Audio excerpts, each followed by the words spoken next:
एकल महिला दिव्यांग निराधाराच्या लाभार्थ्यांना मिळेनात पैसे, डीबीटी प्रणाली ठरते डोकेदुखी। एकल महिला दिव्यांग निराधाराच्या लाभार्थ्यांना मिळेनात पैसे, डीबीटी प्रणाली ठरते डोकेदुखी। मंडळी, शासनाने विविध योजनांचा लाभ थेट लाभार्थ्यांच्या बँक खात्यात जमा करण्यासाठी डीबीटी प्रणाली सुरू केली आहे।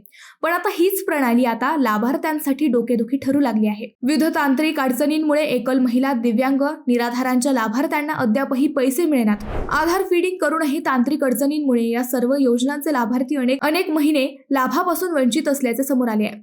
सरकारने जानेवारी-फेब्रुवारी 2025 पासून विशेष सहाय्य योजनेच्या लाभार्थ्यांचे मासिक अनुदान डीबीटीद्वारे आधार फीडिंग असलेल्या बँक खात्यात वर्ग करण्याची घोषणा केली।